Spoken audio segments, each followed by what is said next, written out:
मुझे एक्चुअली सबको देखना ज़्यादा इम्पोर्टेंट है ना। इस साइड बैठ जा, या फिर हाँ ऐसे कुछ जगह बना ले एग्जैक्टली। या पालथी मोड़ के बैठ मस्त, हवा के साथ रोक दे, है ना। तबाही तो यहीं से शुरू हो गया है।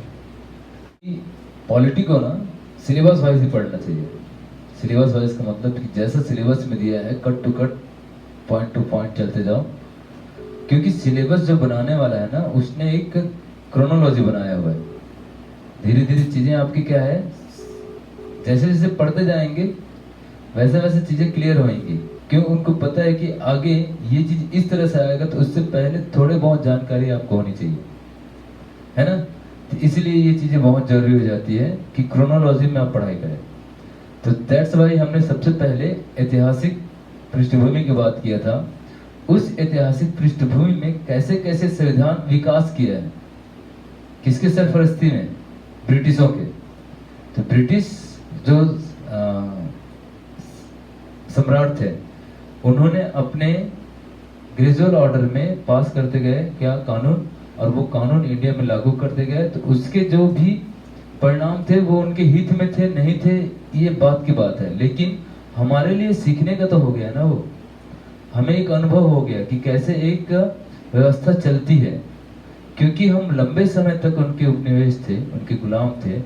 तो उनकी जो भी इस तरह से कानून व्यवस्था लागू करना था इंडिया में, जिस उद्देश्य से, वो अपना उद्देश्य में सफल हो रहे थे और हम उनसे सीख रहे थे। सीखते सीखते तो एक आदत सी पड़ गई थी। इसीलिए जब हमारा संविधान बनने की बात आई थी संविधान सभा में, तो वो पूरा प्रोसेस हमने पढ़ा था और अल्टीमेटली यही बताया था कि संविधान इतना बड़ा हो गया और उसमें से भी मैक्सिमम पोर्शन या अधिकांश भाग हमने कहाँ से पिक किए थे, 1935 के भारत शासन अधिनियम से। तो 1935 का भारत शासन अधिनियम जहां पे 321 अनुच्छेद थे, है ना, 10 अनुसूचियां थी, तो वही हमारा संविधान का मुख्य आधार बना। तब जब संविधान बन चुका है ना, उसके सारे प्रोसेस पढ़ लिए, 3 साल का वक्त भी लग गया, लोगों ने क्रिटिसाइज भी किया, हम उसको काउंटर करेंट भी कर दिए। अब हमारे पास ऑप्शन है, मतलब अगला जो कदम होगा ये पढ़ने का है कि भारत का जो संविधान है उसकी प्रमुख विशेषताएं क्या है। अब भारत का संविधान रेडी हो गया तो लोगों को सामने पेश किया जाएगा ना कि ये संविधान है, तो कैसे पेश करोगे, उनकी विशेषताएं गिना करके। तो उन विशेषताओं में हम कैसे गिनाते हैं, तो सबसे पहले प्रारंभ में देखें तो जो मूल रूप से भारत का संविधान बना था, भारत का संविधान जो मूल रूप से बना था कब,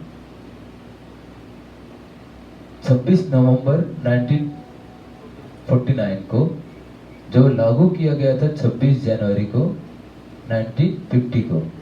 ये जो मूल रूप से संविधान था, ये शुरुआत होते ही, है ना, इसमें संशोधनों का एक दौर आया। क्यों, क्योंकि जैसे जैसे प्रिंसली स्टेट से लेकर के सारे स्टेट हमारे साथ जुड़ने लगे, रियासत वगैरह, है ना, तो उनको रियासत को हमारे साथ जोड़ने के लिए कुछ न कुछ उनको प्रलोभन, साम दाम दंड भेद बाई पटेल सर जी। तो पटेल जी ने जो जो भी कदम उठाए थे वो इतना कारगर साबित हुए कि 1951 में ही हमें संविधान संशोधन की जरूरत पड़ गई, है ना। तो ऐसे करके सबसे पहले जो बड़ा संविधान संशोधन आता है वो 7वां आता है। 7वां संविधान संशोधन इसलिए आता है क्योंकि यहाँ पे प्रशासनिक स्तर पर बहुत बड़ा बदलाव की जरूरत थी। जैसे सपोज कि पहले आपने सुना होगा कि हमारा देश जब स्वतंत्र हुआ, स्वतंत्र होने के बाद जब पहली क्या बोल सकते हैं आम चुनाव हुआ 1952 में, तभी हम 14 राज्य हुआ करते थे, क्योंकि राज्य जो है उसी हिसाब से बटा हुआ था जैसे अंग्रेज चाह रहे थे। अब उसमें रिफॉर्म करने की जरूरत पड़ेगी ना। अब रिफॉर्म करने की जरूरत पड़ी तो सबसे पहले तो ये था कि किस आधार पर इसको रिफॉर्म किया जाए। तो उधर पे श्री रामलल्लू, पट्टू श्री रामलल्लू के एक व्यक्ति थे, वो गांधीवादी विचारधारा के थे। तो उन्होंने अनशन पे बैठ गए वो, और बहुत लंबा आमरण अनशन पे बैठ गए, और उन्होंने कहा कि तेलुगु भाषी को तमिल भाषियों से अलग करके हमें अलग से राज्य का दर्जा दिया जाए, वो है आंध्र प्रदेश, है ना। ये सारी प्रक्रियाओं के बारे में कि जेपी कमेटी वगैरह जो भी जब आई थी वो पढ़ेंगे। तो ये मैं बस परिस्थिति की बात बता रहा हूँ। तो 7वां जब संविधान संशोधन होगा, है ना, तो उसमें इन्हीं से मुद्दों से संबंधित कि संघीय व्यवस्था में कैसे किस आधार पे, ये सब के बारे में पहले बात होती है, ठीक है।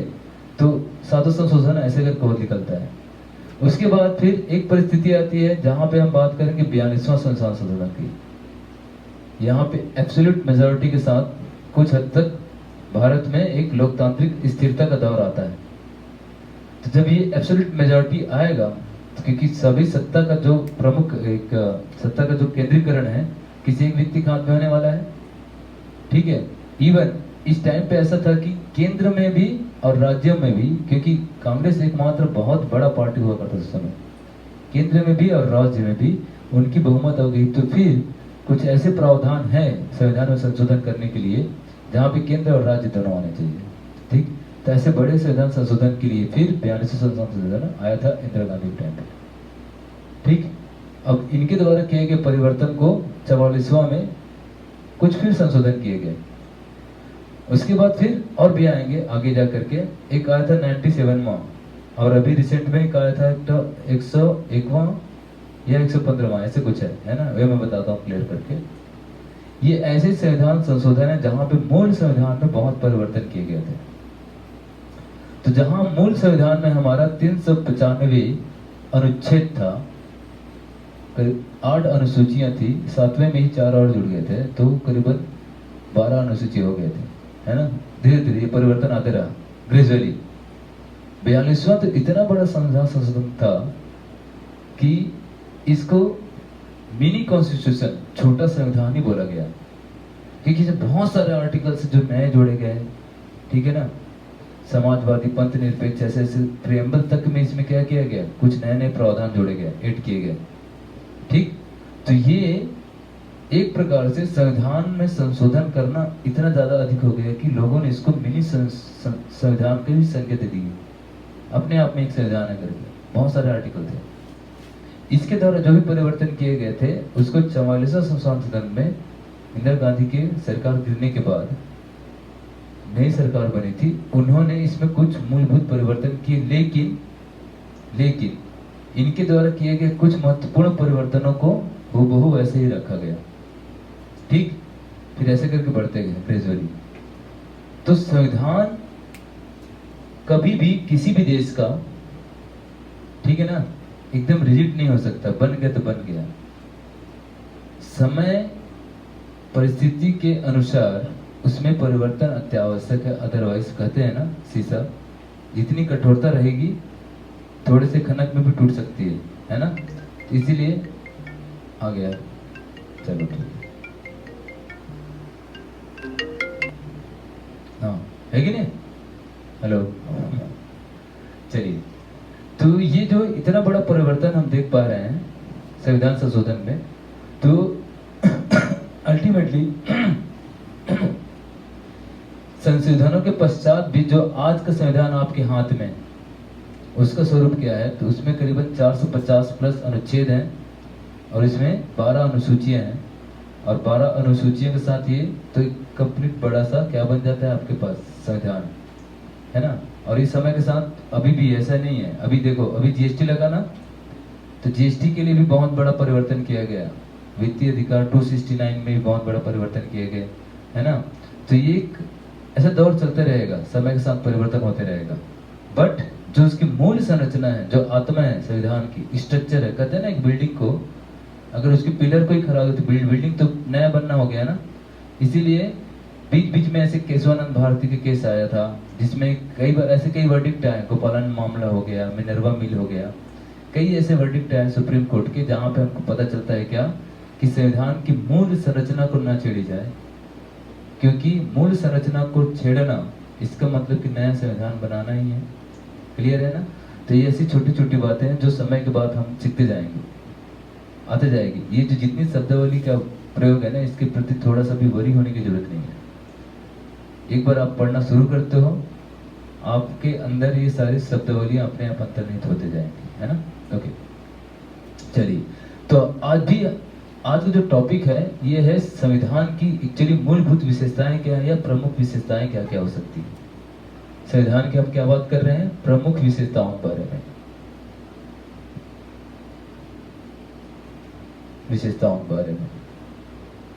तो कहते हैं ना कि किसी को भी अगर जानने का प्रयास करोगे तो उसके बारे में क्या बताएगा? रूप रंग एक मात्र दिखावा है, वो केवल क्षणिक है, लेकिन जो सही पहचान होती है उसके अंदरूनी चीजों से है, उसमें अंतर्निहित भाव से है। तो भारतीय संविधान को किस रूप में देखा जाएगा पूरे विश्व में, वो उसकी विशेषताओं की एक झलक पाने से मिलता है। और अगर विशेषताएं आपको पता है तो आपको इसके साथ ये भी पता चल जाएगी आगे जो भी चैप्टर्स होंगे या संविधान के बारे में जो भी आप पढ़ोगे उसका एक्चुअली में क्या है, हमारे आने वाली अध्ययन की एक रूपरेखा तैयार हो जाती है इसी के माध्यम से। ओके, तो यहाँ से सबसे पहले हम अगर बात करें तो हमारा जो संविधान है भारत का, उसकी पहली विशेषता है कि सबसे, ठीक है, सबसे लंबा लिखित संविधान है। जैसे हमने ही कहा था आपको कि संविधान जो है अलग अलग देशों के दो प्रकार के मुख्य रूप से, एक होता है जो परंपरा में चलता है जिसका निर्वाह करते हैं और वो विधि बन जाती है, वो अलिखित होता है, वो रिटर्न में नहीं है। लेकिन कुछ देशों के पास रिटर्न में है, तो हमारा संविधान रिटर्न संविधान में आता है, लिखित रूप में है ना। तो सबसे लंबा लिखित संविधान है, ऑब्वियस सी बात है। इसमें जो मूलभूत के साथ मैंने पहले बताया था 395 अनुच्छेद 10 अनुसूचियों के साथ ये स्टार्ट हुआ था। अब समय के साथ इसमें संशोधन हुए, कुछ आर्टिकल हटाए गए, कुछ आर्टिकल नए जोड़े गए, कुछ अनुसूचियां हटाई गई, कुछ अनुसूचियां जोड़ी गई अकॉर्डिंग टू सर्कमस्टांसेस, परिस्थितियों के अनुसार से। तो आज इतने संशोधनों और इतने सुधार के बाद हमारे पास 450 प्लस, यानी कि ये 19 का आंकड़ा है, अभी तो बहुत सारे ऐसे अधिनियम जुड़ गए हैं जिस बाद में है ना। तो 450 प्लस से ज्यादा अनुच्छेद हैं, अराउंड 490 के आसपास हो चुका है ना। और अनुसूचियां अभी हमारे पास है 12 कितने हो गए अनुसूची।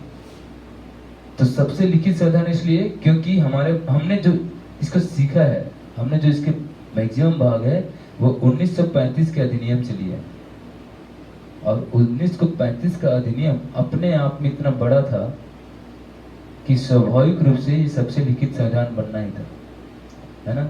अमेरिका का बहुत छोटा है, अराउंड 3.5 मंथ 4 मंथ के आसपास बनाया गया था, है ना। क्यों छोटा क्यों हो गया? कि अमेरिका है, यूनाइटेड स्टेट ऑफ अमेरिका, वो फेडरल है और उसके पास केंद्र की अपनी अलग से क्या है, संविधान है।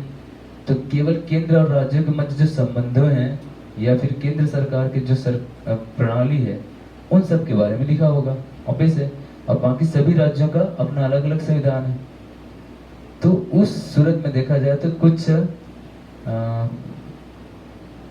अभी एक्चुअली याद नहीं है, लेकिन इसमें हमारी तुलना में बहुत कम आर्टिकल रहेंगे, है ना। तो इस तरह से उनका हो जाता है। ओके, तो पहली विशेषता हो गई कि हमारा संविधान सबसे लंबा और लिखित संविधान है।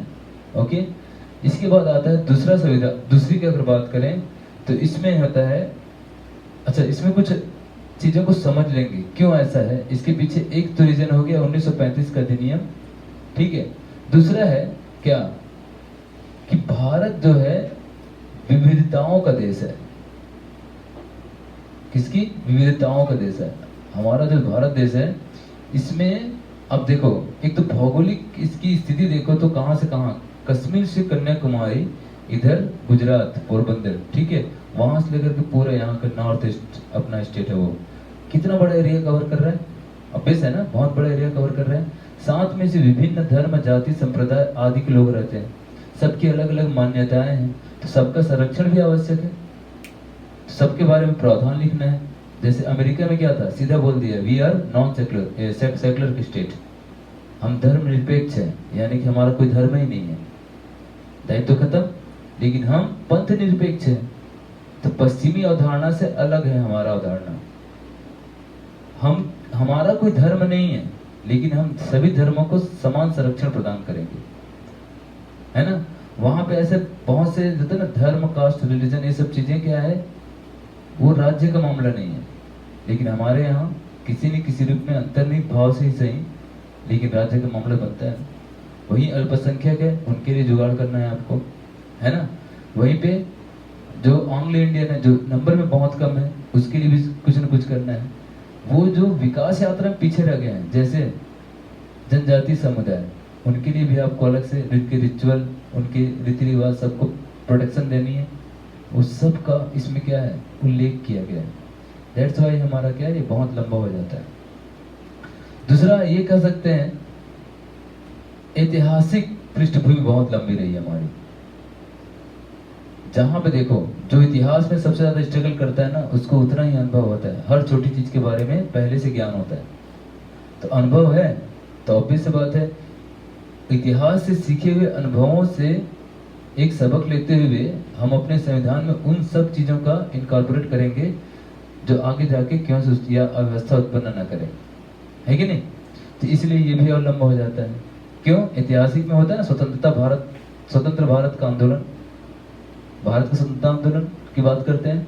तो इसके लिए भी इसमें जो जो भी एक विचारधारा से लड़ाई लड़ रहे हैं, जैसे गांधी जी आ गया, तो गांधी जी ने अपने गांधीवादी तरीके से लड़े। नेहरू जी थोड़े से सोशलिस्ट थे, तो समाजवादी विचारधारा के भी इनकॉर्पोरेट करेंगे वो।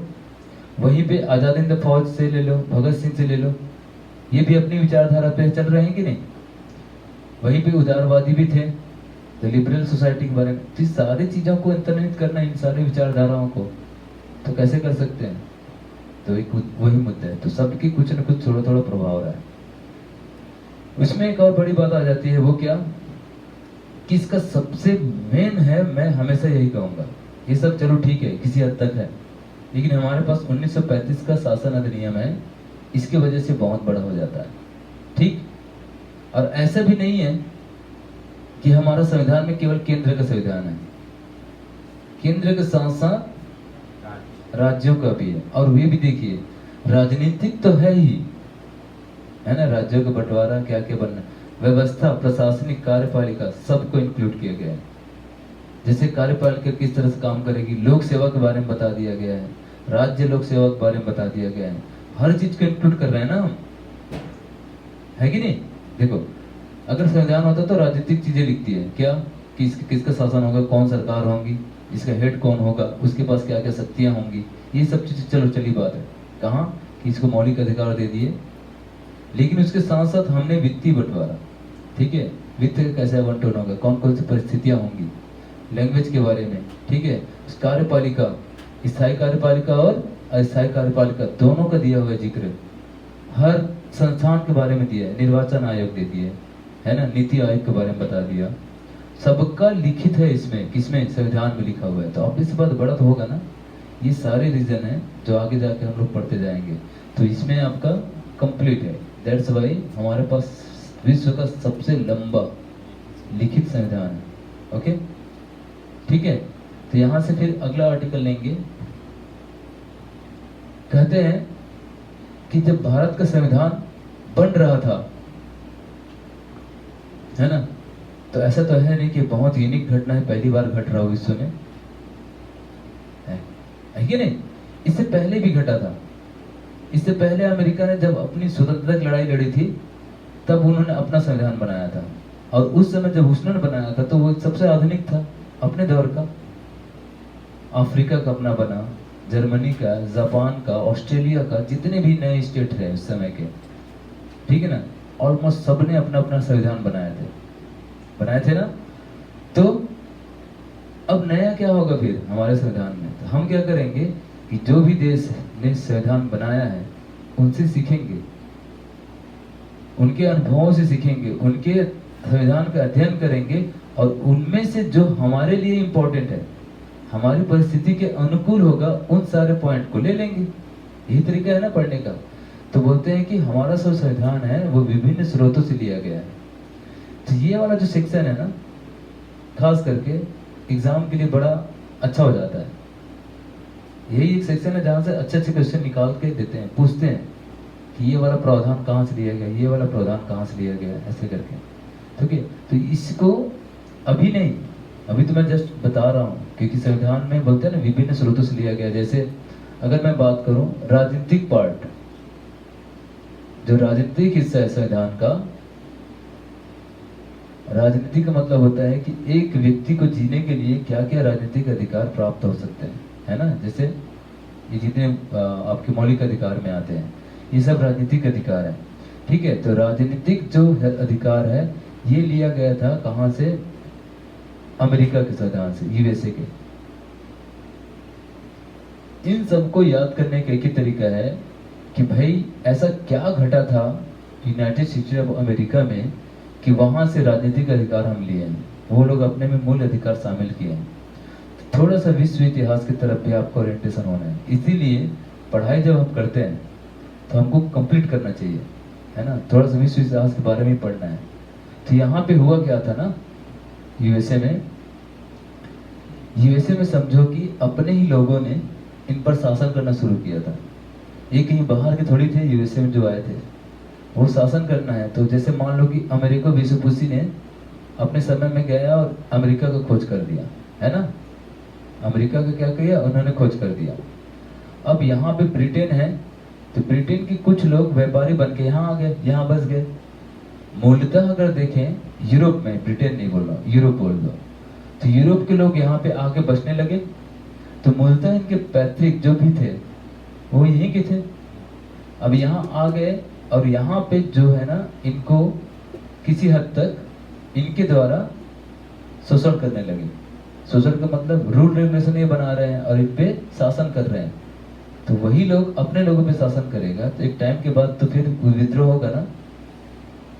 तो यहाँ से फिर, क्योंकि यूएसए में पहली बार होता है स्वतंत्रता की लड़ाई में कि इन्होंने मौलिक अधिकार पे बहुत ज्यादा बल दिया था, fundamental right of citizen of any country. तो इसीलिए इनका जो मौलिक अधिकार कॉन्सेप्ट है सबसे बेस्ट था। तो पूरा हमारा जो मौलिक अधिकार सेक्शन है ना, 6 मौलिक अधिकार तो दिए गए हैं। समता का अधिकार, है ना, शोषण के विरुद्ध अधिकार, दैहिक स्वतंत्रता का अधिकार, धार्मिक स्वतंत्रता, ये सब चीजें यहीं से लिया गया था। ओके। वैसे ही एक और अच्छा पॉइंट आता है टीपीएसपी का, यानी कि नीति निर्देशक तत्व। नीति निर्देशक तत्व ये बेसिकली लिए गए थे आयरलैंड से। हमने आयरलैंड से लिया था, आयरलैंड ने स्पेन से लिया था। सबने कहीं ना कहीं से लिया, ऐसा नहीं है कि एकदम ओरिजिनली कहीं से आया होगा। तो आयरलैंड से हमने लिया, आयरलैंड ने स्पेन से लिया हुआ था। तो ये नीति निर्देशक तत्व क्या होते हैं? अब मान लो कि आज हमारे पास फंड नहीं है, फंड नहीं है ना होप के पास, लेकिन फंड नहीं इसका मतलब क्या है कि हम सपने नहीं दे सकते, देख सकते हैं अच्छे भविष्य के लिए।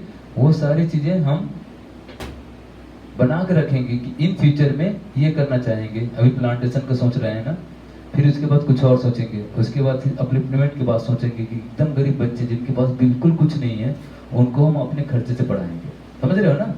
तो ये क्या हो गया कि हमने, क्योंकि हमारे पास फंड नहीं है लेकिन फिर भी हमने एक नियम बना रखा है कि इन फ्यूचर हम ये करेंगे, आदर्श है प्राप्त करेंगे, अगर ये व्यवस्था होती है करेंगे। तो नीति से तत्व भी वैसे ही है। कैसे बोले तो, क्योंकि भारत नया नया स्वतंत्र हुआ था, हमारे पास फंड की कमी थी, हम खुद एक नए राज्य के निर्माण में थे, ठीक है। हमारा खुद का नया कॉन्स्टिट्यूशन था, नई अर्थव्यवस्था बना रहे थे, उस समय थी भी नहीं, पूरा खत्म हो गया था। जब अंग्रेज चले गए ना, हमारे पास कुछ नहीं था, सब चीज नया बन रहा था। तो इतना पैसा होगा क्या कि हर व्यक्ति को जीने का अधिकार के तहत उनको फूड दे दो, शिक्षा का अधिकार सबको फ्री कर दो, ये तो पॉसिबल नहीं था, ठीक। तो नीति निर्देशक तत्व ये था कि आने वाली जो भी सरकारें होंगी, जब वो कानून या कोई विधि बनाएगी, है ना, या कोई योजना निकालना होगा, तो कम से कम ये जो नीति निर्देशक तत्व है उनकी योजना या विधि बनाने में मदद करेगी, ठीक। मैंडेटरी नहीं है कि एकदम वैधानिक नहीं हो गया कि आपको करना ही है। उन्होंने ये कहा कि संभावना है, जब आप नियम बनाओ तो इन नियमों को कम से कम ताक पे रख के बनाओ, है ना। तो एक निर्देश दे रहे हैं बस। ओके। ये सबसे इंपॉर्टेंट चैप्टर हो जाता है संविधान में अभी के समय में, क्योंकि जितने भी अभी कार्य रूप देख रहे हो सरकार जो कर रही है, उसमें कहीं ना कहीं इसी के सारे तत्व समाहित है। अभी ज्वलंत मुद्दा चल रहा है कॉमन सिविल कोड, ठीक है, समान आचार संहिता सबके लिए अभी तक नहीं है लागू, अलग अलग धर्मों के लिए अलग अलग है नियम हमारे यहाँ, है ना। इससे पहले जो पोषण का अधिकार था, एनवायरनमेंट का अधिकार था, कुछ तो आ गए इधर, जैसे शिक्षा का अधिकार के तहत अभी 8वीं तक के बच्चों को फ्री में दे रहे हैं ना एजुकेशन, वो पहले नहीं था, पहले फीस देते थे हम लोग। अभी क्या है, हमारे पास पैसे आ गए तो फिर हमारी सरकार ने क्या किया, चलो 8वीं के बच्चों तक को फ्री देते हैं। अभी भोजन का अधिकार दे रहे हैं ना, सबको मिल रहा है ना राशन। ये क्या है, जब हम सक्षम है तो कर रहे हैं। तो ये भी आपके क्या है, नीति तत्व आयरलैंड से लिया गया था। ऐसे बहुत से हैं, लेकिन इतना जरूर याद रखिएगा कि इसको रटते रहेंगे तो कभी याद नहीं होगा। You have to be actually understand कि इसके पीछे स्टोरी क्या है। जब स्टोरी पता रहेगा ना तो कभी अंधी में नहीं खेलोगे, बात तो वही हो जाती है ना। तो स्टोरी को आपको पता होना चाहिए। तो ये नीति तत्व की ये स्टोरी है। अब उसमें अगर मैं बात करूं सिंपल सा, ब्रिटेन से क्या क्या लिया होगा, तो ब्रिटेन तो हमारा क्या था, मतलब शासक था। तो अभी से बात है, ब्रिटेन में जो व्यवस्था है वही हम सीखेंगे। संसदीय कार्य प्रणाली, कार्यपालिका, ठीक है, विधायिका कैसे काम करती है, ये सब वहीं से लिया गया है। तो देखते ही क्वेश्चन के 4 ऑप्शन में ये नेचर पकड़ लोगे तो आंसर बन जाएगा। करेक्ट है। कनाडा हो गया, ठीक है, ऑस्ट्रेलिया हो गया, जर्मनी हो गया, जापान हो गया, इन सब से एक लिस्ट है। इस लिस्ट को पढ़ेंगे अकॉर्डिंगली जब हम अंदर घुसेंगे कि किस किस जगह से कौन कौन सी चीजों को लिया गया। ओके, बढ़िया। चलिए, तो ये तो हो गया आपका दूसरा वाला पॉइंट। उसके बाद अगला है, वो है नम्यता और अनम्यता का सिद्धांत।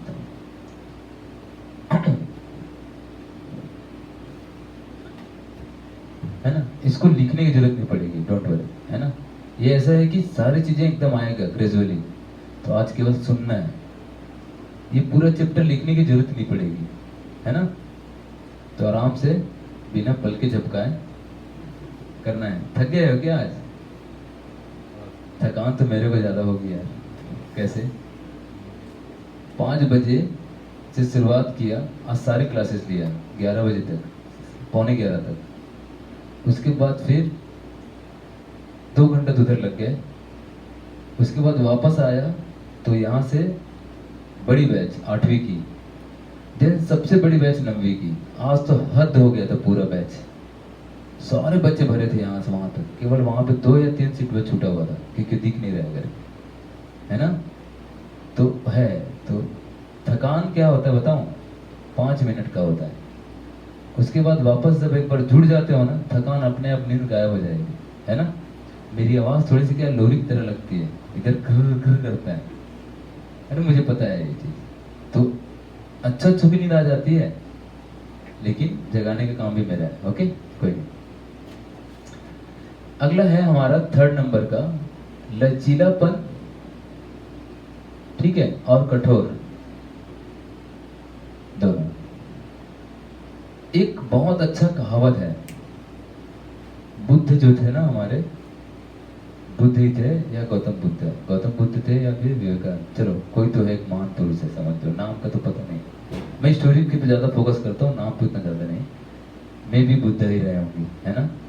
तो गौतम बुद्ध जो है गुजर रहे थे, मतलब ऐसी कुछ स्टोरी था। हाँ, तो वीणा का जो था, वीणा जानते हो ना, बजाने वाला, तो ऐसे कुछ इंसिडेंट था। तो कुछ वहां से लोग गुजर रहे थे, उन्होंने कहा भी था ऐसे कुछ। तो बुद्ध, अभी वो क्या बताऊं उसको, स्टोरी थोड़ा सा इधर उधर हो रहा, लेकिन भाव ये था कि वीणा के तार को इतना मत कसो कि वीणा का तार ही टूट जाए। होता है ना, जो वीणा का तार लगा होता है, इतना अधिक टाइट मत करो कि टूट जाए, या फिर इतना भी ढीला मत रखो कि आवाज ही ना निकले। समझ रहे हो? यानी मध्यम मार्ग की हम बात कर रहे हैं, है ना। तो यही मध्यम मार्ग को समझ लो, कहीं न कहीं से अंतर्निहित सिद्धांत है इसमें कि कोई भी संविधान अगर बहुत ज्यादा कठोर हो, परिवर्तन की संभावना ना हो, तभी भी वो सक्सेसफुली नहीं चल सकता। करेक्ट है। और दूसरी चीज कि अगर बहुत लचीला हो, पल पल बदला जा सके, ठीक है, छोटे से में संशोधन कर दो तो भी वो नहीं चल सकता। इसीलिए बीच का समन्वय स्थापित होना बहुत जरूरी है। करेक्ट है? तो संविधान में ये गुण हमारे यहाँ पूरी तरह से कूट कूट के भरा गया है। कहीं कहीं पे संविधान बहुत कठोर है और कहीं कहीं पे संविधान बहुत लचीला है, दोनों। तो मिक्सअप तो ऐसे क्या होगा कि मूल संरचना कभी हटेगी नहीं, और अगर जरूरत पड़ेगी परिस्थिति के अनुसार कि भारत में ऐसे नियम की जरूरत है तो बना सकते तुरंत, है ना। तो ये है हमारे यहाँ, इतनी खासियत है। कैसे? तो संविधान को 3 तरह का संशोधित किया जा सकता है ना। संविधान में कुछ भी नया चीज डालना है या फिर कुछ निकालना है 3 तरीके से होता है। एक तो होता है साधारण प्रक्रिया से, साधारण बहुमत से, कि संसद में जो लोग बैठे हैं कुछ नियम बनाना है तो साधारण बहुमत से कुछ नियम बना दिए, हो गया। लेकिन जब संविधान संशोधन की बात आती है कि संविधान को बदलना है या उसमें कुछ नया चीज लिखना है, ठीक है ना, तब इसके भी 2 तरीके हैं। विशेष बहुमत से पारित होता है, और इसमें जो संसद में जो लोग बैठे हैं, लोकसभा और राज्यसभा, ठीक है, तो जितने लोग मतदान करेंगे ना उसका 2/3 आपको क्या चाहिए? बहुमत चाहिए। 2/3 का मतलब समझ गया ना? आधे से ज्यादा मतलब कि पौना, 75%। समझ रहे हो ना? 75 बोलता हूँ, 2/3 मतलब 66%, है ना। तो 2/3 चाहिए। अगर मान लो 100 लोग हैं तो 100 लोग में करीबन 66 लोगों का यस में आना चाहिए तब। तो जो उपस्थित हैं, जो मत दे रहे हैं, उनका बहुमत होना चाहिए। लेकिन साथ साथ ये कि जितने लोग हैं आधे से अधिक होना चाहिए, यानी उसका भी बहुमत। दोनों सदन में जितने लोग हैं ना उसका भी बहुमत होना चाहिए, और इसमें तो 2/3 चाहिए मतदान में। ये दोनों टफ चीज हो गई ना। तो इससे भी संविधान में संशोधन होता है। तो ये केवल कौन कर रही है? संसद कर रही है, यानी लोकसभा राज्यसभा मिलकर कर रहे हैं। ये विशेष ये भी हो गया आपका संविधान संशोधन को, मतलब संविधान में कुछ संशोधन करने के तरीके। लेकिन यहीं पे एक और संशोधन है जो इसको विशेष संशोधन बोलते हैं, विशेष बहुमत द्वारा संशोधन करना। अब इसमें क्लिष्टता और बढ़ जाएगी। कैसे? जो 370 अभी हटाया है ना जम्मू कश्मीर वाला, तो ये कैसे था? इसके लिए संविधान में बहुत बड़ा परिवर्तन की जरूरत पड़ी। तो यहाँ पे जो लोकसभा है और राज्यसभा है, इसमें जो बहुमत है, विशेष बहुमत है ना, ये इससे पहले वाला जो बहुमत था जिसमें 2/3 चाहिए था आपको मेजोरिटी, प्लस जितने लोग हैं उसका भी बहुमत चाहिए, यानी 50% से ऊपर। इसके अलावे ये प्रक्रिया तो होगा, इसके अलावे जितने राज्य हैं आधे से अधिक, है ना, मान लो कि अभी चलो ठीक है, एक सपोज 29 है तो आधा तो नहीं कर सकते, लेकिन हम बात करते हैं कि इसका 30 स्टेट है मान लो, तो 15 से 16 यानी कि 16 राज्यों को सहमति चाहिए। 16 राज्यों का अलग से जो विधानसभाएं हैं वो सहमति देंगे इस बिल को, तब कहीं जाके संविधान में कुछ नया संशोधित कर सकते हो। ये तो कठिन काम हो गया ना। कैसे? एक तो केंद्र में लाने पड़े हैं। मान लो चलो केंद्र में आपका लोकसभा में बहुमत है, क्या राज्यसभा में बहुमत हो जरूरी है? नो। क्यों? कि यहाँ पे ढेर सारे राज्य में कांग्रेस शासित है और कुछ राज्यों में बीजेपी भी है, और कुछ में तो आप जैसे भी निर्दलीय टाइप के लोग हैं, है ना। आप तो एक नया पार्टी है ना, वो तो केवल क्या है, क्षेत्रीय पार्टी है। वैसे ही केरला में अलग पार्टी चल रहा है, पश्चिम बंगाल में दीदी बैठी हुई है, और उधर चले जाओ कहाँ, तमिलनाडु वगैरह में, सब जगह अलग अलग है ना। तो उनकी प्रतिनिधित्व भी तो होगा राज्यसभा में।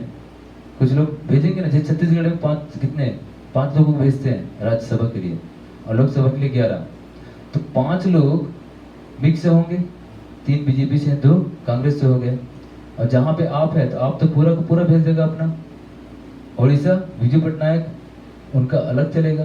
तो कितना भी हो जाए तो लोकसभा में तो इनकी क्या है, बहुमत है, राज्यसभा में बहुमत होना थोड़ा मुश्किल है। तो यहाँ पे मान मनोबल चलेगा। देन जब राज्यों के पास जाओगे तो राज्य की विधानसभा भी तो आपको पारित करना है, तो वहां पे मैंडेटरी क्या हो गया है, कम से कम 16 राज्य आपको क्या करे, अनुमोदन करे आपका।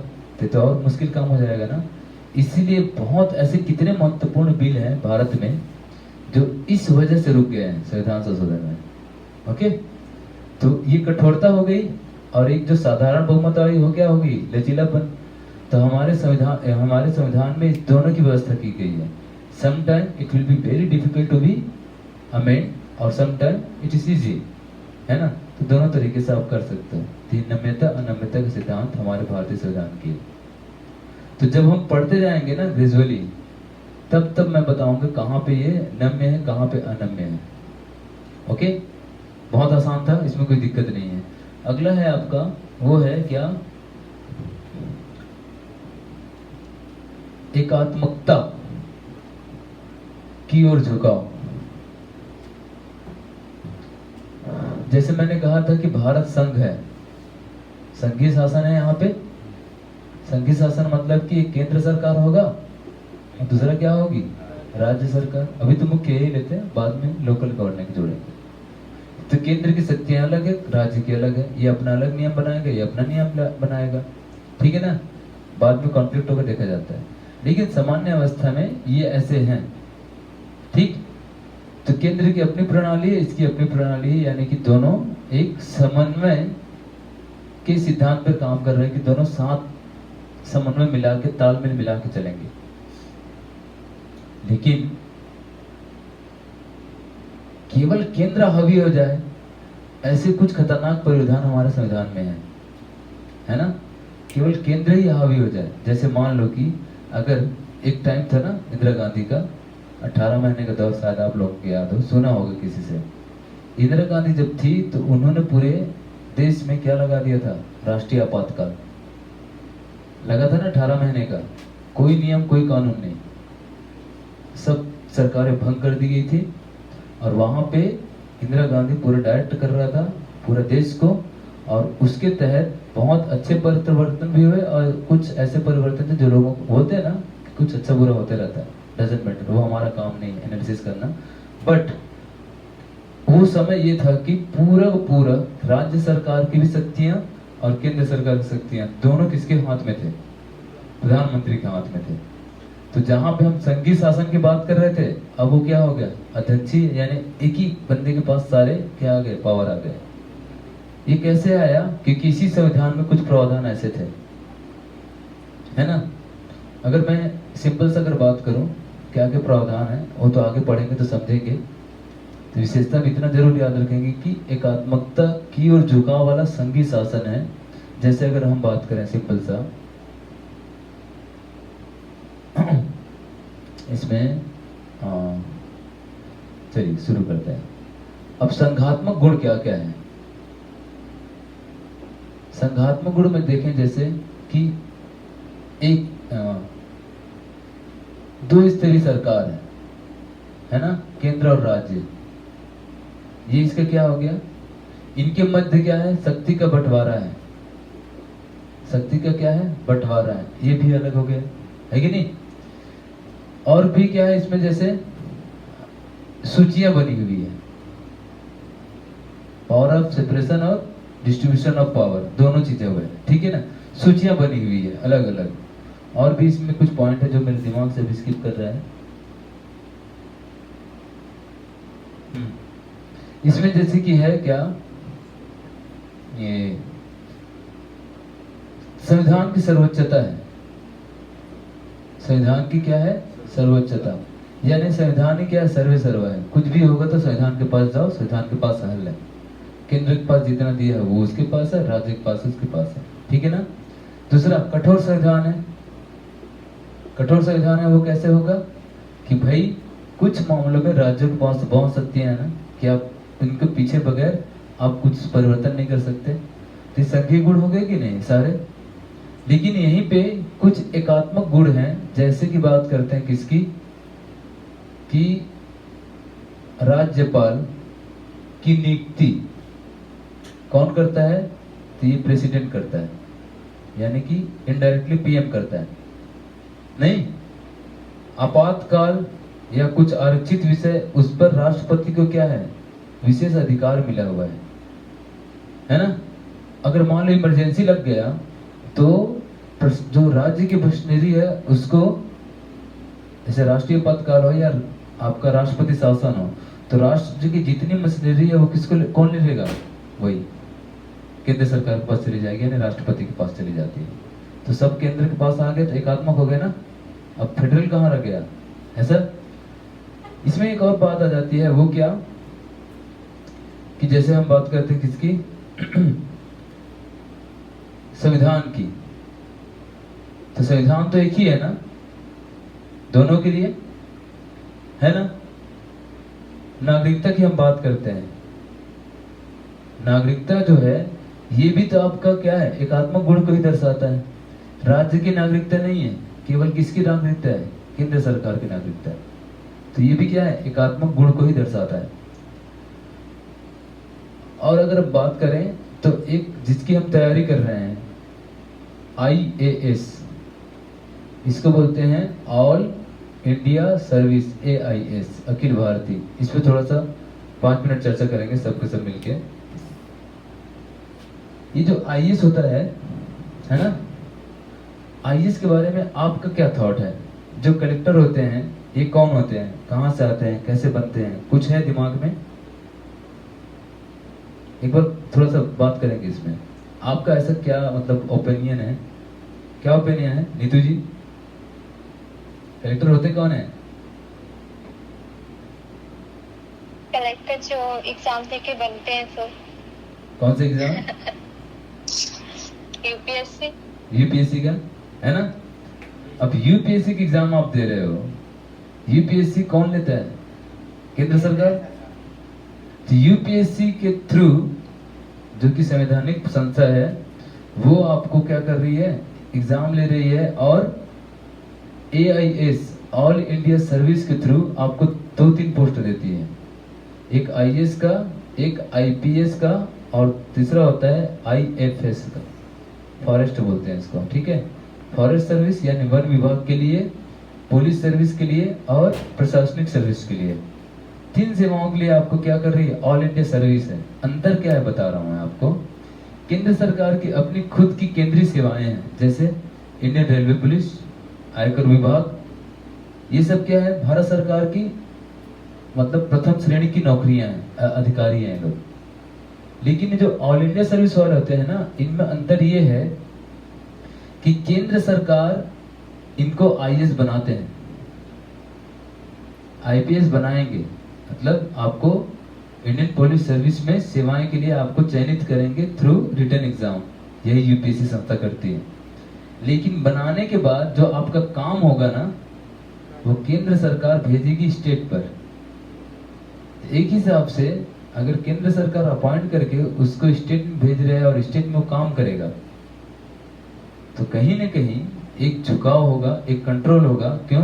क्योंकि सब जितने भी लीगल एक्शन है वो केवल केंद्र सरकार ले सकती है, राज्य सरकार नहीं ले सकती। अभी शर्मा जी के साथ हुआ, इतनी बड़ी घटना हुई, लेकिन इसको कुछ नहीं किए। क्या किए? उस जगह से हटा दिए, पद से कहाँ रख दिए, मंत्रालय में, सीधा जाओ सेक्रेटरिएट में। तो पनिशमेंट है क्या? वो नैतिक रूप से हो सकता है पनिशमेंट है, बेइज्जती टाइप फील किया होगा, लेकिन कोई क्या दंडात्मक कार्रवाई किया गया नहीं, नहीं, क्योंकि वो अधिकार किसके पास है, केवल केंद्र सरकार या कार्मिक मंत्रालय पर, DOPT के पास है। तो इसलिए इसको बोलते हैं कि अगर केंद्र उनको क्या कर रहे हैं, बना रहे हैं IAS, और नियुक्तियां कहाँ मिल रही है, अलग अलग राज्यों में, तो अखिल भारतीय सेवाएं होगी ना, कहीं भी जा सकता है। ओके, यानी एक छत्तीसगढ़ का व्यक्ति नागालैंड में जॉब कर सकता है, यानी कि अधिकारी बन सकता है, केरला में बन सकते हो, कहीं पे भी। तो ऑल इंडिया में आप सर्विस कर रहे हो, इसीलिए इसको ऑल इंडिया सर्विस बोलते हैं। यहाँ पे देखो कितने साउथ इंडियन है हमारे यहाँ। अभी इवन रिसेंट में जो माधव जी हैं वो कहाँ के हैं, तमिल या तेलुगु है ना? दिनेश नंदन सहाय हो गया, पहले एक और अधिकारी हुए करते थे स्टार्टिंग वाले, वो इसी अन्य कार्डर के थे, मतलब अन्य स्टेट के थे, जो यहाँ पे आके अभी भी हमारे यहाँ झारखंड बिहार से बहुत से IAS IPS हैं, जिनको तो मैं पर्सनली जानता हूँ अपने यहाँ के। तो बात वही होगी ना, एक प्रकार से केंद्र द्वारा नियुक्त है, केंद्र के पास सारे अधिकार है, इनके विरुद्ध क्या है, कोई भी कार्रवाई कर रहे हैं, तो राज्य के पास तो कुछ है ही नहीं, है ना? केवल तबादला, निलंबन भी नहीं कर सकते, तबादला कर सकते हैं। तो केंद्र का दबदबा हो गया ना। वैसे ही पुलिस का है, पुलिस सर्विस में क्योंकि पुलिस राज्य का सब्जेक्ट है। पुलिस क्या है? राज्य का, मतलब पुलिस व्यवस्था राज्य सरकार का सब्जेक्ट है, पूरा व्यवस्था वही बनाएंगे। लेकिन इस पुलिस सब्जेक्ट में जो राज्य सरकार का है, इस पर जो सबसे बड़ा अधिकारी बैठ रहा है वो केंद्र के द्वारा नियुक्त किया जा रहा है, मतलब बनाया गया है। तो पुलिस बनोगे आप यूपीएससी के थ्रू, काम कहाँ करोगे? स्टेट में। तो आपके पास फिर वही वाली बात आ गई कि कोई भी मतलब संवैधानिक या फिर समझ लो कि दंडात्मक कार्रवाई या रेगुलेशन की बात आएगी तो आपका केंद्र ही कर सकता है, राज्य नहीं कर सकते। तो ये तो बेलगाम घोड़ा हो जाता है ना, बाहर के लोग कितना समझ पाएंगे। इसीलिए ऑल इंडिया सर्विस की जब तैयारी होती है मसूरी में, तो हर स्टेट के बारे में, जो भी स्टेट को आप पसंद है, जिसका आपने प्रायोरिटी भरा है, उस स्टेट की लोकल लैंग्वेज, तीज त्योहार, बोली, सब चीज की आपको प्रॉपर ट्रेनिंग दी जाती है, तब कहीं जाकर उस स्टेट में भेजेंगे। लेकिन ट्रेनिंग कितना भी हो, व्यवहारिक धरातल पे आपका थोड़ा बहुत कहीं नहीं बायसनेस रहता है अपने होम स्टेट की तरफ, रहता है कि नहीं? तो ये थोड़ा सा प्रशासन में, तो इसीलिए बोलते हैं ये जितनी सर्विसेज है ना, सर्विसेज, ये सब एकात्मकता की ओर झुकाव करता है, फेडरलिज्म नहीं रहती यहाँ पे। ठीक, अब यहाँ पे एक और पॉइंट समझो, वो क्या कि भाई केंद्र सरकार के पदों की निर्वाचन करना है, जैसे राष्ट्रपति का चुनाव करना है, ठीक है, लोकसभा का चुनाव, राज्यसभा का, चलो अच्छी बात है, आपने कर लो क्योंकि केंद्र सरकार है। लेकिन निर्वाचन आयोग के पास राज्य सरकार के भी चुनाव का क्या है? एक प्रकार से अधिकार है। हालांकि चुनाव आयोग एक स्वतंत्र संवैधानिक संस्था है, लेकिन फिर भी कहीं ना कहीं किसी भी तरीके से थोड़ा बहुत इन्फ्लुएंस केंद्र सरकार का होगा, है ना, अप्रत्यक्ष रूप से ही सही। तो उसमें जो राज्य में जो चुनाव होना है, क्या उसमें पारदर्शिता पूरी तरह से जायज है या अपेक्षित होगा? नहीं, कुछ न कुछ तो हो ही जाता है। तो अभी जो मुद्दे आ रहे हैं, कहाँ तक क्या है हमारा मुद्दा नहीं, लेकिन संभावना को आप नकार नहीं सकते, है ना। तो अपने आंसर पे इनकॉर्पोरेट करते समय व्यवहारिकता को जरूर रखना है कि there is a slice possibilities की ऐसा ऐसा होता है। ये केंद्र की संस्था है जो राज्यों में भी अपना ये करते हैं, इसलिए समझ गए ना, थोड़ा सा इन्फ्लुएंस हो सकता है। ये सारी चीजें अपने इनकॉर्पोरेट करें, किसके रूप में? एकात्मकता की ओर झुकाव के रूप में। और सबसे बड़ी बात ये कि जब जब भी आपातकाल लगेगा तो पूरी तरह से जो संघीय प्रणाली है वो एकात्मक प्रणाली में चेंज हो जाता है, क्योंकि राज्य सरकारों को निलंबन या फिर इनेक्टिवनेस का क्या है सामना करना पड़ेगा, है ना। या तो पूरी तरह से विधायिका को खत्म कर देंगे, या तो सिस्टम अपने हाथ में ले लेते हैं, प्रशासनिक व्यवस्था, प्रशासनिक मशीनरी सब कुछ केंद्र के पास चली जाती है ना। तो ये एक तरीका होता है, तो जिसकी वजह से हम कह सकते हैं कि भारत सामान्य परिस्थितियों में जहाँ पे संघ के रूप में है, केंद्र और राज्य आपस में समन्वय सिद्धांत पे काम करता है, वहीं पे कुछ विशेष परिस्थितियां ऐसी भी बनती है जहां पर एकात्मक हो जाता है हमारा प्रणाली और केंद्र ही सर्व प्रमुख होता है, ठीक है नहीं। तो ये कुछ ऐसे पॉइंट्स हैं जिसको पकड़ना है। उसके बाद इसका पूरा लिस्ट है ना। तो वो लिस्ट जब मैं पढ़ाऊंगा या फिर इसका जो एक चार्ट बनता है, उस चार्ट को एक बार आप ऐसे पढ़ के देखना, है ना। तो इसमें कुछ कुछ मूल चीजें तो दिख जाएंगी। जैसे रसिया से हमने मूल कर्तव्य लिए, मूल कर्तव्य ओरिजिनल संविधान का हिस्सा नहीं था, ये मूल कर्तव्य बाद में जोड़ा गया और 1976 में, है ना, 44th अमेंडमेंट जब हुआ था तब जोड़ा गया था 1976 में, ठीक है। तो वहां से हो गया। अब वहीं पे हम बात करते हैं किसकी, जर्मनी से, ठीक है। आपातकाल उपबंध में से कुछ चीजें वहां से लिया गया, ठीक है। राष्ट्र क्या बोलते हैं, संसदीय व्यवस्था ब्रिटेन से, कार्यपालिका ब्रिटेन से, ठीक है। और बाकी ये संघीय कार्यपालिका, न्यायपालिका की डिस्ट्रीब्यूशन, ये सब चीजें सब पूरा का पूरा 1935 के अधिनियम से लिया गया, ठीक। कनाडा से संघात्मक शासन के कुछ आयाम लिए, केंद्र और राज्य के संबंध के बारे में। समवर्ती सूची ऑस्ट्रेलिया से ले लिए, आयरलैंड से डीपीएसपी ले लिए, है ना। राजनीतिक मूल अधिकार को हमने यूएसएस ले लिया। ये क्या होता है, एक लिस्ट है, इस लिस्ट को नेचर के हिसाब से पकड़ना है, एज इट इज याद नहीं करना, ठीक है ना। अभी कोई भी ऐसे प्रश्न आ जाते हैं 4 ऑप्शन के साथ और आपने उसकी स्टोरी को पकड़ लिया है, तो आपको याद हो ना हो, आप बोल पाओ ना पाओ, लेकिन आंसर आपके सही होंगे। और जब आप आंसर लिखोगे ना, उस समय भी वो चीज स्वतः ही आपके दिमाग में आता है ना। तो बेवजह रटने से अच्छा है कि स्टोरी पे जाओ। अगर कोई स्टोरी मिल रहा है, जैसे कनाडा में क्या हुआ था, तो कनाडा ऑस्ट्रेलिया की तरह नहीं बना था, ये यूएसए की तरह नहीं बना था। कनाडा का अपना अपना अलग समस्या था, यूएसए का अपना अलग समस्या था। वो भी तो एक देश है, ये भी तो एक देश है, लेकिन वो उस परिस्थिति में उन्होंने अपना संविधान बनाया था। नहीं तो परिस्थिति को समझेंगे अकॉर्डिंगली। अभी बस इतना था कि ये यहाँ से लिया गया था। क्यों लिया गया था? जब ग्रेजुअली हम बढ़ते जाएंगे, विश्व इतिहास पढ़ेंगे, है ना, वर्ल्ड वॉर पढ़ेंगे, 1, 2 पढ़ेंगे, उससे पहले अमेरिका का जो भी क्रांति हुआ था वो सब पढ़ेंगे, तब क्या है अपने आप समझ में अच्छा यहाँ से ये पॉइंट क्यों उठाया गया था, this is the reason. Germany में नाजीवाद, फांसीवाद, मुसोलिनी का, इधर इटली वगैरह में, ये सब पढ़ना है। तो फिर वहां से आप इसको अटैच करके बता दोगे, अच्छा ठीक है आपातकाल में ऐसा होता था क्या, इसलिए हमने यहाँ सीखा। दक्षिण अफ्रीका में तो और बहुत सारा खतरनाक टाइप का पंगा हो गया था। फिर 94 में एक और संविधान बना, मतलब उसी का रिवाइज वर्जन, ठीक है। तो वो सारी चीजें इतिहास के साथ पढ़ेंगे तो ये अपना कंप्लीट हो जाएगा। इसमें मेन मुद्दा है संविधान में, वो पढ़ेंगे कब, चैप्टर 4 से। अभी केवल संविधान को जान रहे हैं, क्या क्या इसमें विशेषताएं हैं। चैप्टर 4 में स्टार्ट होता है आर्टिकल 1, इंडिया दैट इज भारता। भारत में जो राज्य शब्द है उसका क्या अर्थ है, ठीक है, राज्य की परिभाषा के अंदर क्या क्या आएगा, आर्टिकल 1 में क्या है, 2 में क्या है, 3 में क्या है, 4 में क्या है, भाग 1 खत्म हुआ, वो संविधान पढ़ना होगा, है ना। तभी इसीलिए इसको लिखाना नहीं रहा उतना ज़्यादा, और उसमें उतना डिटेल नहीं जा रहा है। हमको मेन है अध्याय 4 से पढ़ेंगे, ठीक है। इसके बाद नागरिकता वगैरह तो वो पढ़ेगा, ठीक है। चलो इसमें लिख लें विभिन्न स्रोत के बाद। संसद के 2 सदन है। उच्च सदन को बोलते हैं राज्यसभा, और निचला सदन या निम्न सदन होता है आपका लोकसभा, यही है ना। राज्यसभा कुछ सदन क्यों बोलते हैं कि बड़ों की सभा है, बुजुर्गों की, वरिष्ठों की, है ना। और लोकसभा में क्या होता है, ये आम जनता की सभा है, इसलिए निचला सदन।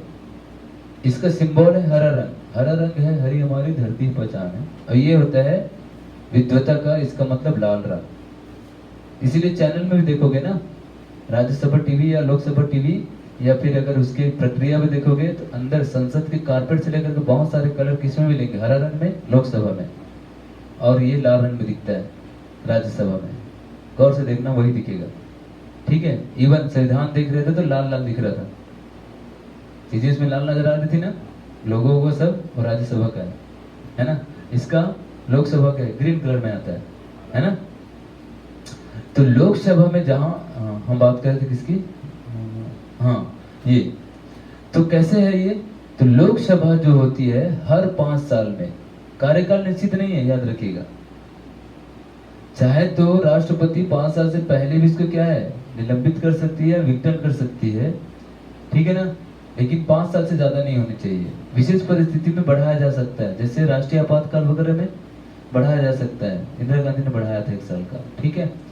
तो ये जो 5 वर्ष के बाद इसका विघटन हो जाता है, राष्ट्रपति एक ऑर्डर के साथ विघटित करता है, फिर नया चुनाव की घोषणा होती है, हो गया। तो ये अनवरत चलने वाली सभा नहीं है लोकसभा, हर 5 साल में बदलते रहती है, कभी कभी 2 साल, 1.5 साल, कभी कभी तो 13 दिन की सरकार भी होती है, अटल जी के टाइम पे हुआ था।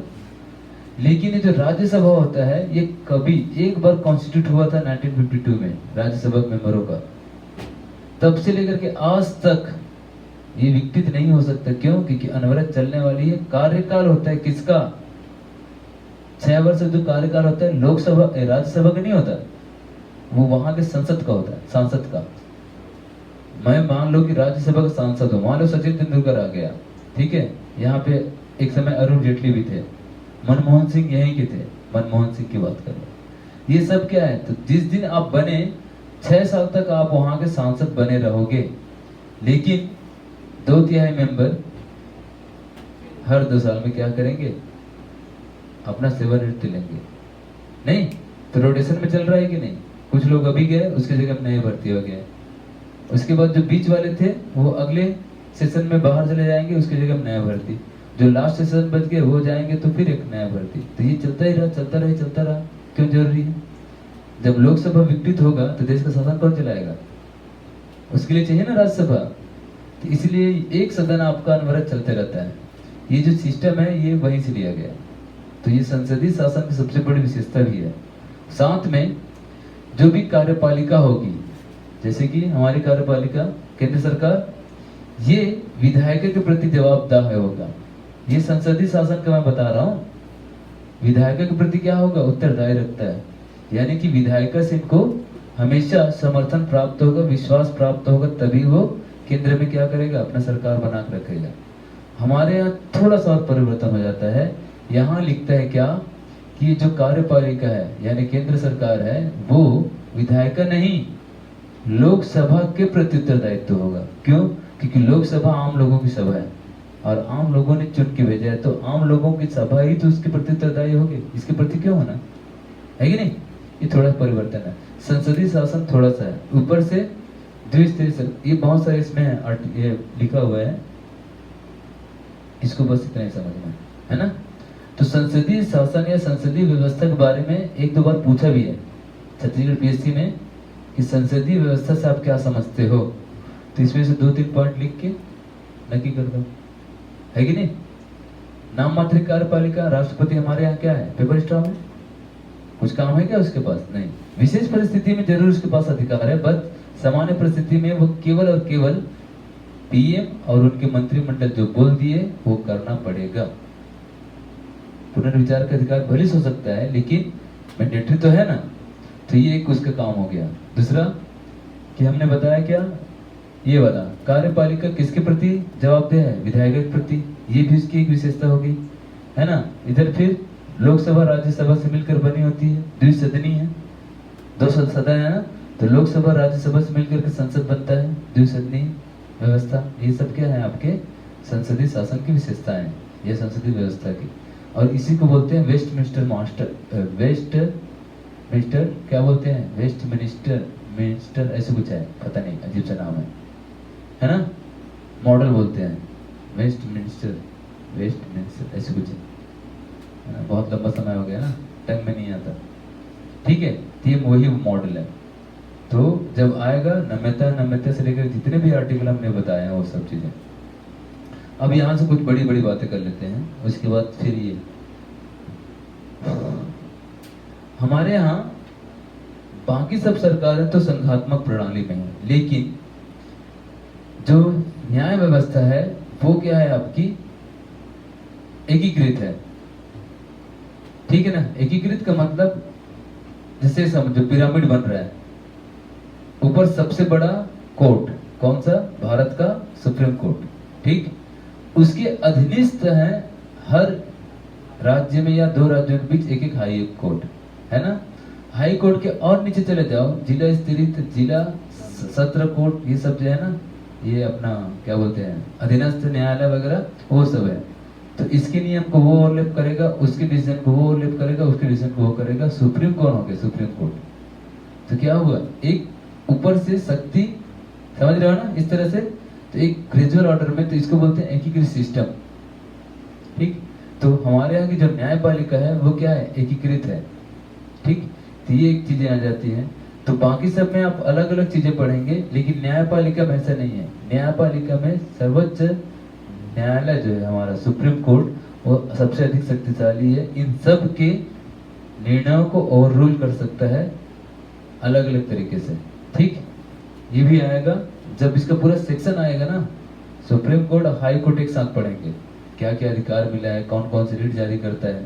ठीक है, कहाँ पे इसका अपीलीय अधिकार होगा, कहाँ दीवानी होगा, ये सारी चीजें हैं।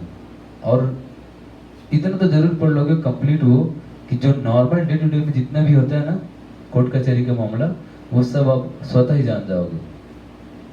यही तो फायदा है सिविल सर्विस का पढ़ने का, कि आपको नॉर्मल डे टू डे व्यवहार में जो होता है, क्योंकि एक आईएएस को इतना ही नॉलेज होता है, ऐसा नहीं कि पूरा घुस के जानता है वो, नहीं भाई। सामान्य ज्ञान रखोगे तो हर मामले में आपका पकड़ तो होगा, रेगुलेशन कर सकते हो।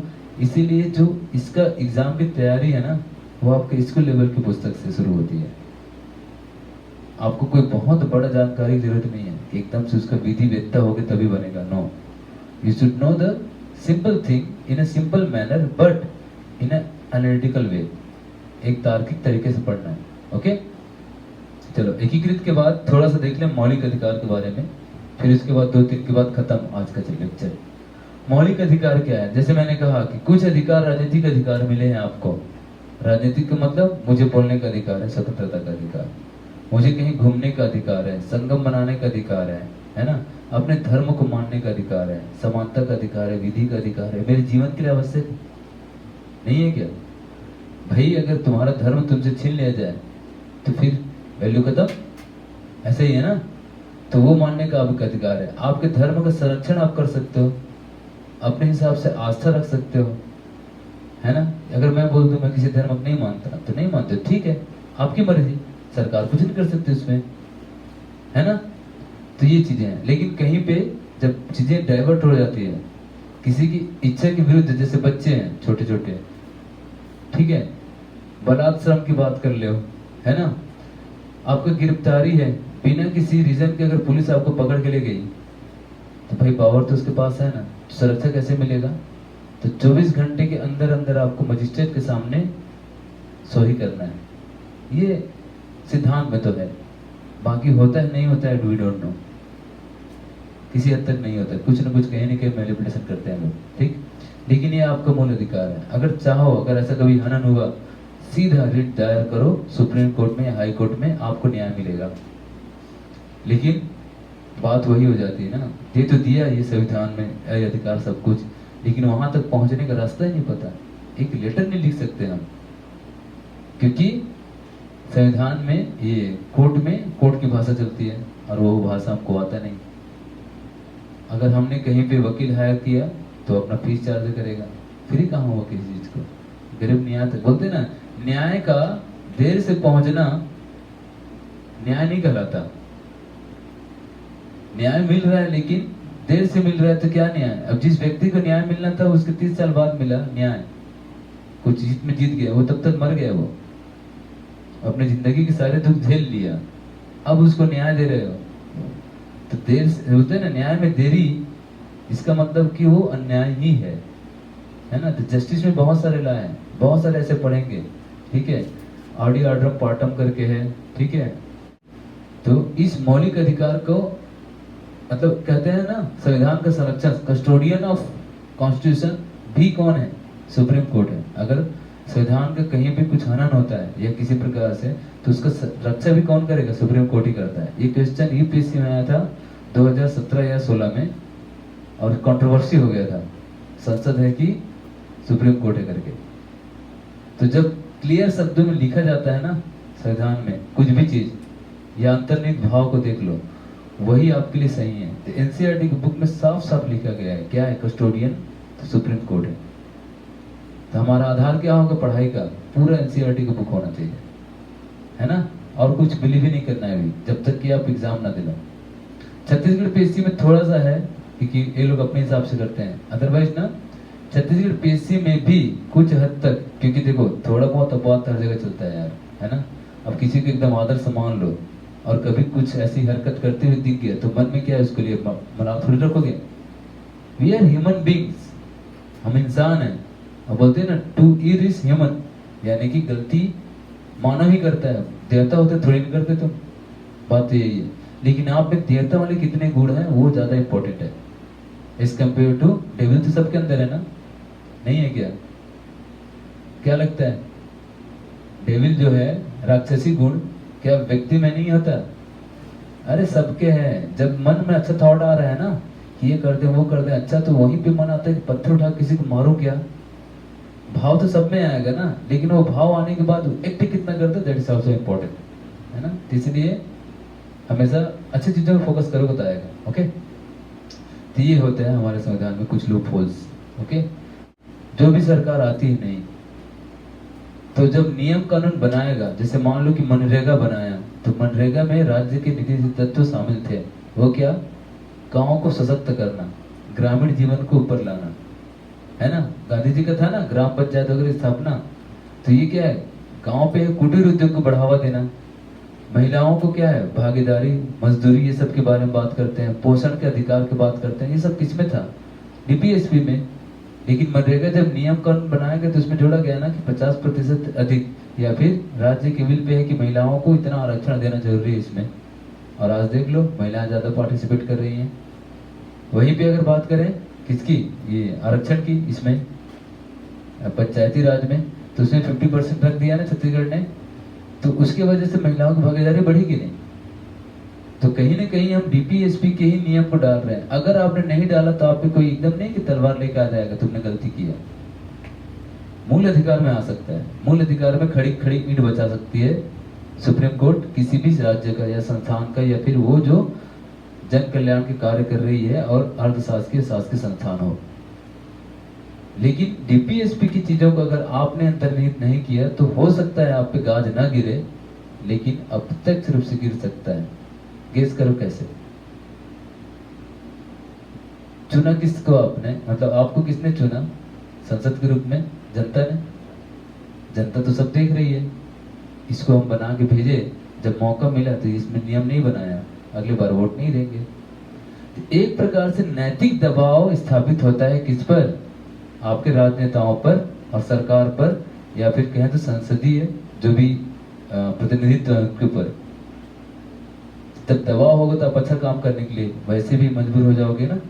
तो इसलिए डीपीएसपी की समावेशन है ना। तो जब डीपीएसपी पढ़ेंगे पूरा आर्टिकल, करीबन वो शुरू होता है 33 या 32 से और खत्म होगा तुम्हारा 48-51 पे।